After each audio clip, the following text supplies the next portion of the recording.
மர்ம காய்ச்சல் பாதிப்பால் உயிரிழப்பு ஏற்பட்டதை தொடர்ந்து திருவள்ளூர் மாவட்டத்தில் துப்புரவு பணிகள் முழுவீச்சில் நடைபெற்று வருகிறது. இதுகுறித்து திருவள்ளூர் மாவட்ட ஆட்சியர் சுந்தரவல்லி தொலைபேசி வாயிலாக அளித்த தகவல்களை தற்போது பார்க்கலாம்.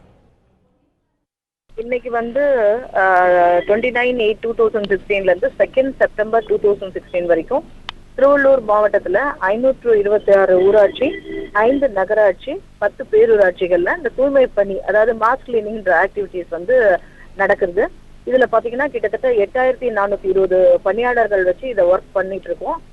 இதோட முக்கியமான நோக்கம் என்ன அப்படின்னா, ஃபாகிங் மிஷின்ஸ் வச்சு அடல்ட் கொசு, வளர்ந்த கொசுக்களை அழிக்கிறதுக்கு ஃபாகிங் மிஷின்ஸ் யூஸ் பண்றோம்.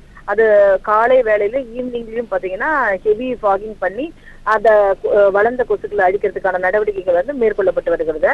நம்ம தூய்மை பணியாளர்கள் பாத்தீங்கன்னா இந்த 8400 பேர் இருக்காங்க இல்லைங்களா, இவங்க வீடு வீடாக போயிட்டு வீட்டுல தேவையில்லாத பொருட்கள், அதாவது இந்த கொசு வளர்றதுக்கு தேவையான சூழ்நிலையில உள்ள இந்த தேங்காய் சிரட்டை, அப்புறம் கப்ஸ், பிளாஸ்டிக் கப்ஸ் அண்ட் தேவையில்லாத டயர், இதெல்லாம் ரிமூவ் பண்ணணும், இருக்கக்கூடாதுன்னு மக்களுக்கு அவேர்னஸ் கிரியேட் பண்ணிட்டு அந்த இதையும் பாத்தீங்கன்னா அவங்க வீட்டுல இருந்து ரிமூவ் பண்ணுவாங்க.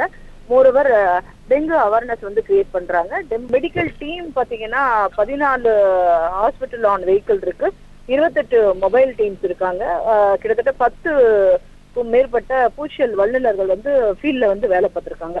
அவங்க அத்தனை பேரும் தொடர்ந்து இந்த 5 நாள் நம்ம திருவள்ளூர் மாவட்டத்துல இருக்கிற 526 ஊராட்சிகள், 5 நகராட்சி, 10 பேரூராட்சிகளும் தொடர்ந்து தூய்மை பணியை மேற்கொள்வாங்க. இதன் மூலம் திருவள்ளூர் மாவட்டத்தை தொற்று நோய் அற்ற மாவட்டமாக மாற்றணும்ன்றதுதான் இந்த பணியினுடைய நோக்கம்.